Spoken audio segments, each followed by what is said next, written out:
What is up, everybody? Welcome to another edition of Make Every Second Count Live with me, your host and international Make Every Second Count speaker, Jeff Marconette Jr. Now, I ask you guys if you would please share this video out, invite all kinds of people to watch this video. In fact, you can just tag them in the comments. That works. But make sure you give us all kinds of thumbs up, hearts, frowny faces, cry faces, angry faces. It doesn't matter. Just help us trick the algorithm on Facebook. Now, I bring you new guests every week, and I bring you top notch guests. And this week is absolutely no different. So, with no further ado, I would like to bring Dean to the stage. Hi, Professor Mindshift. How are you? I'm doing good, Jeff. How you doing? Hey, I just want to kind of liven things up just a little bit for a second, if you don't mind. Go for it.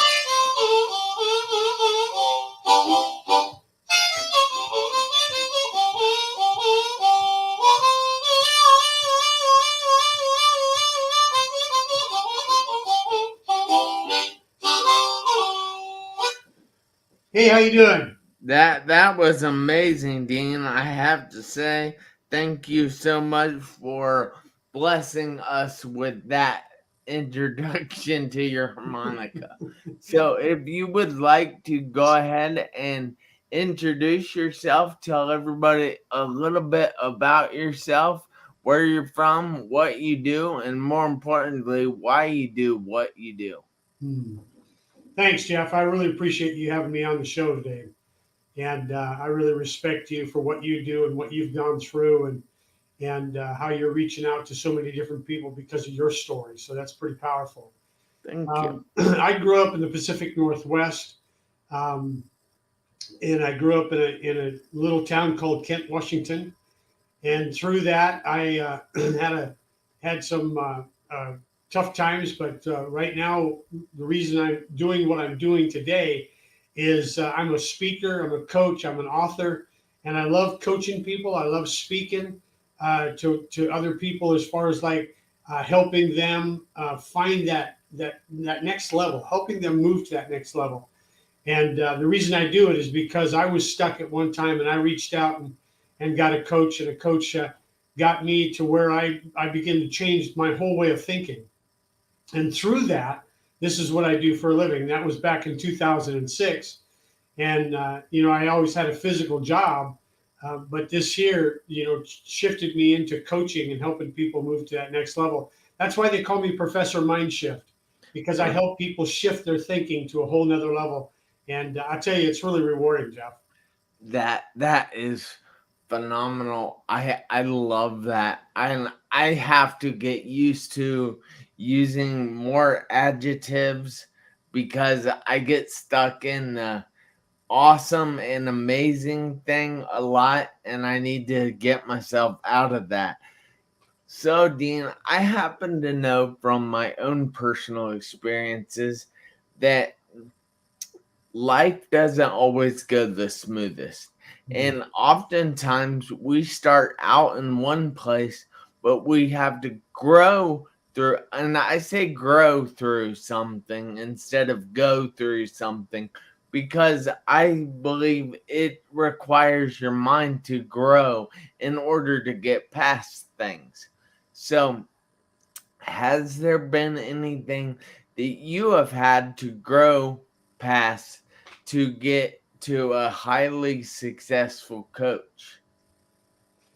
Yeah, when I was younger, I was one of those kids that fell through the cracks in the schools. And by the time I actually graduated from high school, I probably had about a third grade education. I could see Dick run, I could read a little bit, but I didn't, because all my life I thought I was stupid. I was fat. I was overweight. People poked fun of me a lot, and so and having a tough time in school and math and reading and all those kind of things, it really just added to that whole festering of I couldn't really do anything. So all of a sudden I ran into some friends of mine who started doing drugs and alcohol, and I got caught in that whole whirlwind for years. And because of that, I saw a family, but it was a family that was, messed up and, doing drugs and alcohol. And so by the time I was 24 years old, um, I was introduced to going to church and introduced to this guy by the name of Jesus, which I didn't really understand because I never grew up that way. I grew up working hard. And so through that, I ended up giving my life to Christ in 1979, and it changed my whole world. It changed my whole life. And what was really interesting was I wanted to read the Bible, but I didn't know how. Yeah. It was the words were too big for me. And so what I did was, because of my purpose changed. And when your purpose changes, that's when you have that more desire, that obsession that will grow into a flame or a fire. And so through that, I wanted to learn about this Jesus character. And I went down to the bookstore, Christian bookstore, and got me a Bible, a comic book Bible. It was like comic strips, and I devoured it. I read it because I could see Dick run, that kind of stuff. And so the next thing I realized that if I can do that, I wonder if I could read a book. I was like a kid in a candy store. And sure enough, I went and got me a book, and I got a dictionary and a pen and a pad, and I started writing down every word that I didn't understand in the book and looking them up in the dictionary. It took me forever. But I was fascinated with it because all of a sudden I realized I wasn't stupid. I wasn't this fat, stupid kid in grade school, And so through that, fast forward, I've authored and written 3 books now that are published. And so that's to me is a real hero's moment, to where I can help people no matter where they go through in life. Yeah, that's crazy. So, excuse me. But I have to ask, because I think I heard before that you were in jail a bunch of times. So is that something you want to talk about, or I don't want to push the buttons too far with you. Sure. No, there's no secrets. When I was a young kid, like I said, I got mixed up with some guys doing drugs and drinking and that kind of stuff. And some of them were running guns and stealing from homes that had guns and stuff like that. And because of my drinking and drugging it, I ended up many times in jail and in and out of courts and in and out of that whole system. And, my brother just kind of wrote me off. He didn't think I was going to be living for another couple of years. And he thought I was going to be dead because I was just too crazy. And so through that, I've been in, I never went to prison, thank God. I just never got caught, Yeah. But for the most part, I ended up in jail, in and out of courts, in and out of the system. And, the officers of my hometown, they all knew me.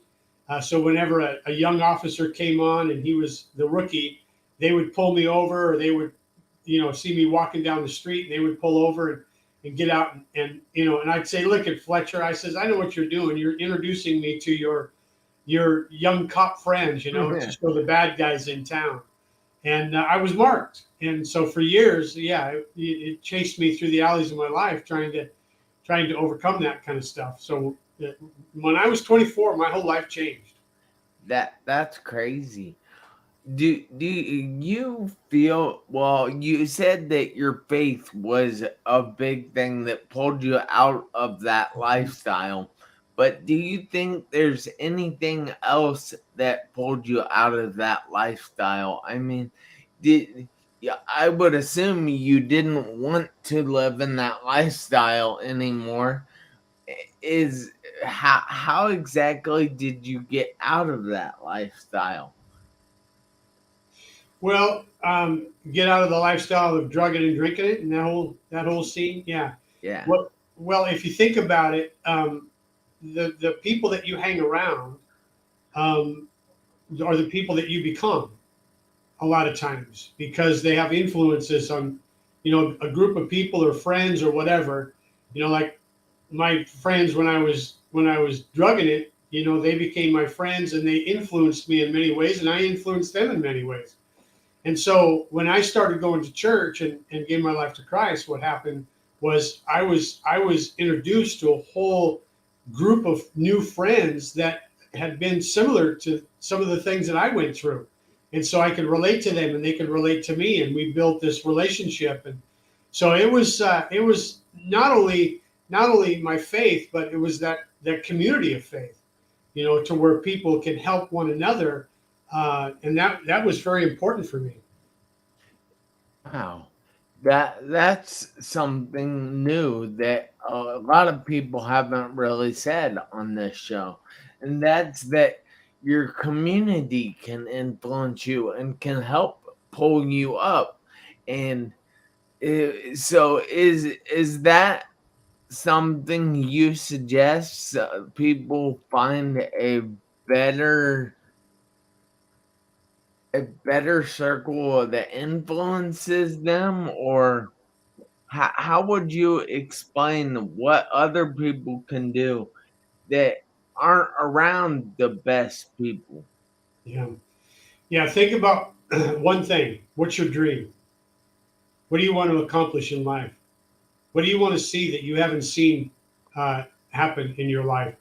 And then ask yourself this: if you haven't reached your dream, or if you haven't moved towards that dream in a long time, ask yourself, well, what's holding you down?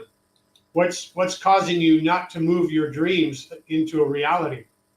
And many times it might just be your community. It might be your relationship with your family, even. It might be your relationships with your friends. And sometimes we have to step back and ask ourselves, are they influencing me in a positive way? If they're not, why are we hanging around? I mean, we can still see our family in holidays, but we don't have to stay as long, basically. Yeah. And so, yeah, just ask yourself, what is your dream, and are you influencing? Are you gathering the people that you need to gather around you to support you and help you and move in that direction? That's really important to me. Is the people that I hang around is very important.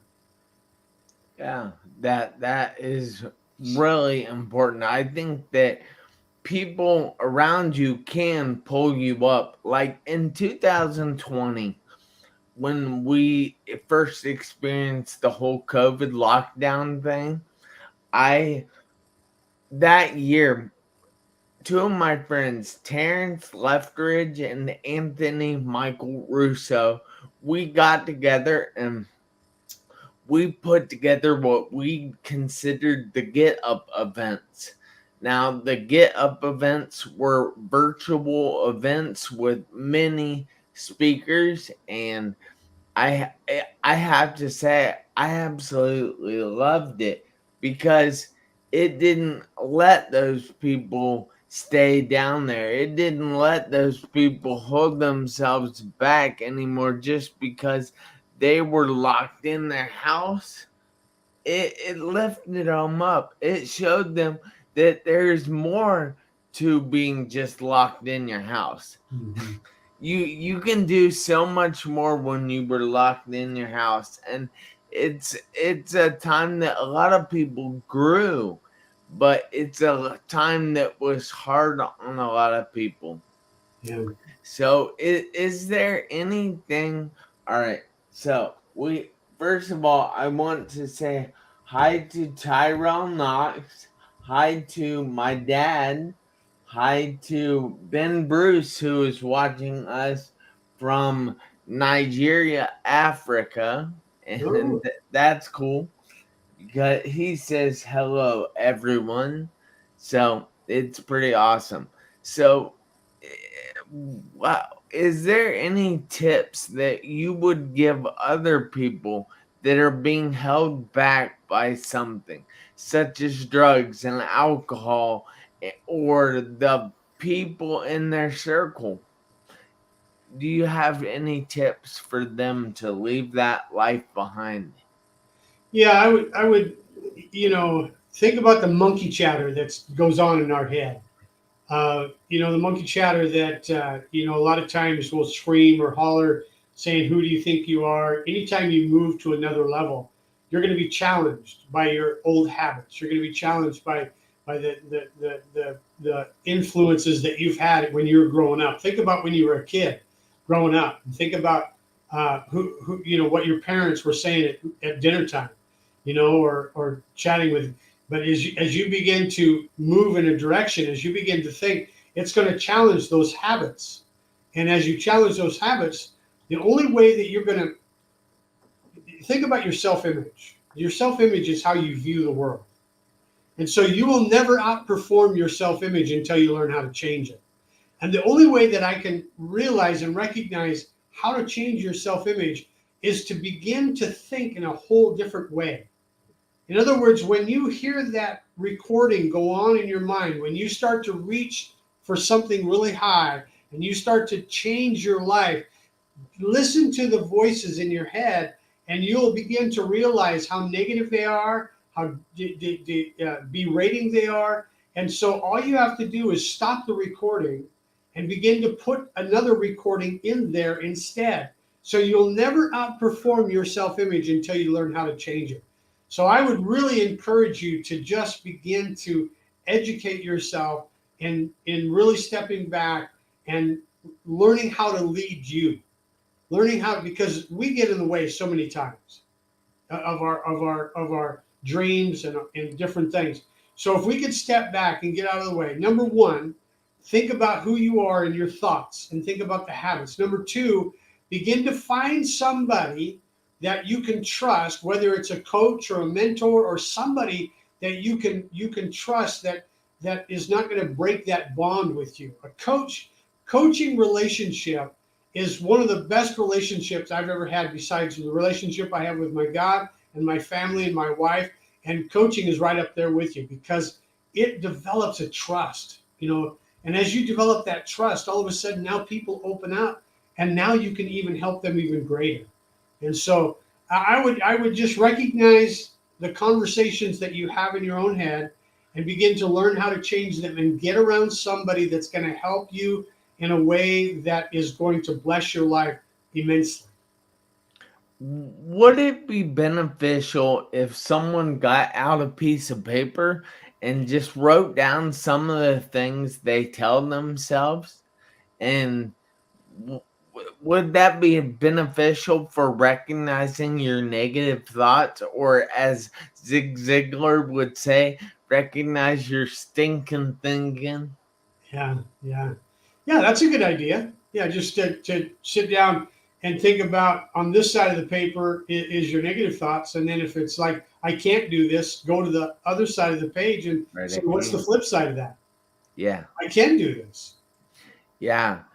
A lot of people in life tend to say, well, what if this happens? And what if I lose everything? Because life just doesn't go right all the time.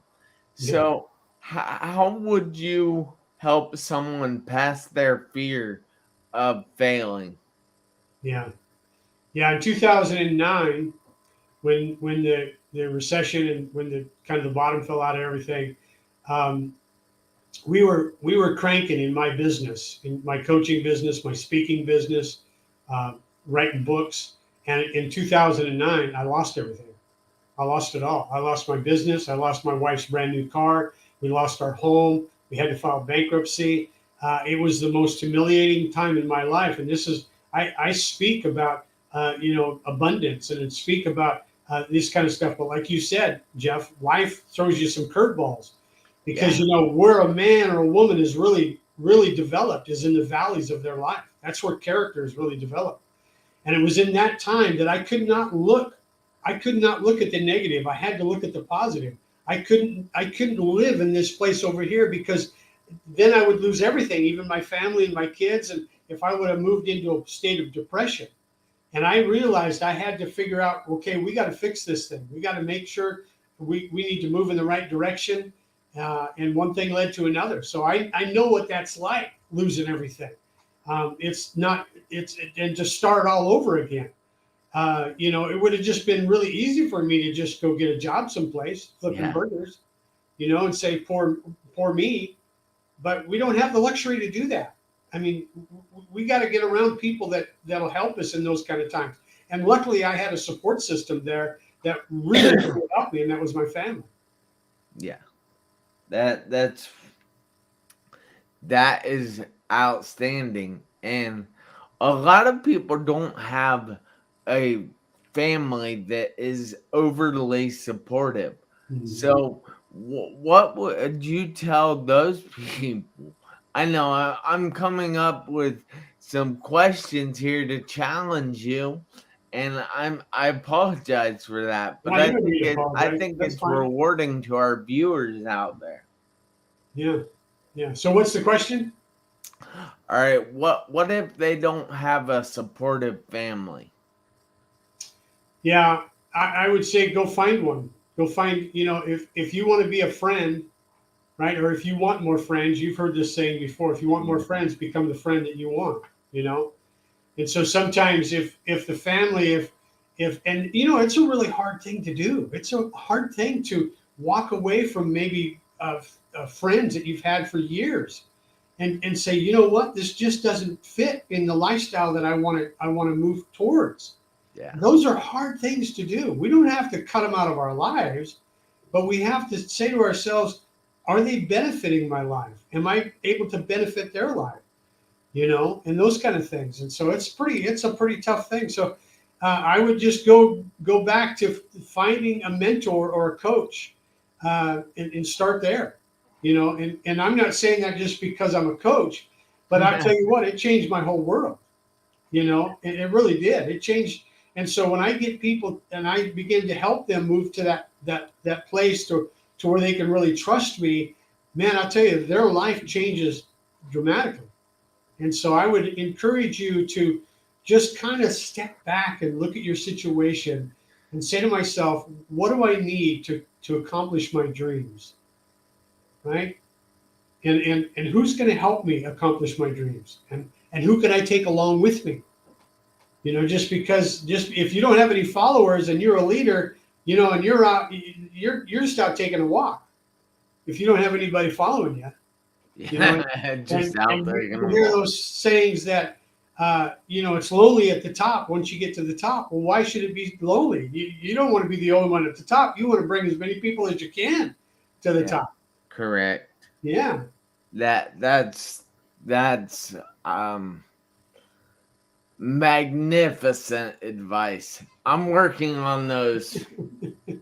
So, I heard you talk earlier about books. And what are your books about, and how can people get a hold of those books if they want to?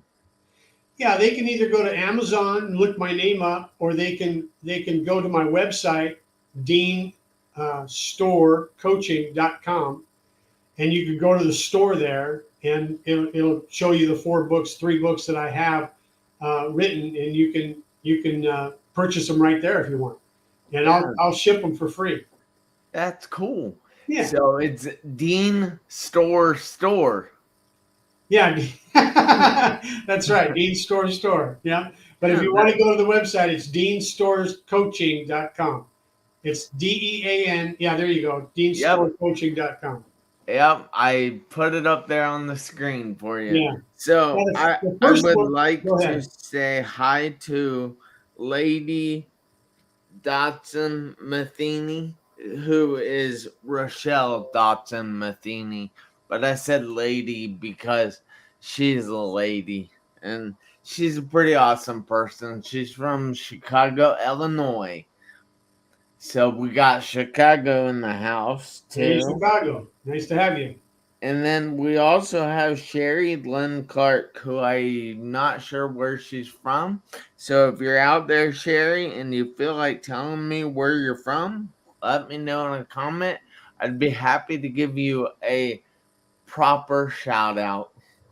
So, Dean, is there anything else, any contact information, or anything that you would like people to have? Yeah, I think once you start on your path, don't stop. Just, when people say I'm stuck, you know what that just simply means? What stuck means is I just stopped. and so don't stop. Even if the life throws you a curveball like happened to me, that was just one thing. I mean, I could fill the basket up if you really wanted to listen for a long time of all the poor woes and me's and don'ts and do's and everything else. But just don't stop, because that's where people get stuck. Just continue to move forward. Yogi Bear, he was the catcher, and he said, when you come to the fork in the road, he said, just take it. Yeah. Yeah, when you come to the fork in the road, just take it. Just take it. Yeah. I like that. That is a stellar quote. It really is. He's a great guy. Yes. And if you think about it, because what happens is we get to the fork in the road and we start. Should I go left? Should I go right? We sit down and we begin to build our little community there of which way to go. I'm not sure. So let's just sit down and talk about it forever. No, just take the fork in the road. Just take one. Yeah. So we have Ben Bruce Chris Jr. saying, thanks, Dean. He's really liking this, I can tell. And then we also have Rochelle Dotson Matheny saying, love it. Keep educating us. So people are really liking this, Dean. So guys, if you want to get in touch with Dean, go to his website there. It's on the screen. It's www.dean, DEAN, store, STORE, coaching, COACHING.com. And you can get his books there. You can book a session with him if you want to work with him, and he can help you out in life, and he can keep educating you, lady. Yeah. Yeah. No, one thing that I offer, Jeff, is a 1 hour coaching discovery session. No strings at all. You just come in and we bounce some ideas around, and guaranteed you'll walk away with 1 or 2 really great ideas. Wow, that is a great offer, guys. So take him up on that, because I'm probably gonna have to do that too. So, guys, I want to remind you that we're here every Tuesday night at 7 p.m. Eastern Time, where we try to help you get unstuck in life by showing you that you can do it. And it is possible. I tell you that right now. So, from me and Dean, we thank you so much for watching. And Dean, I also want to take a minute here and tell you thank you for being here with me tonight. I know you're busy and I appreciate your time.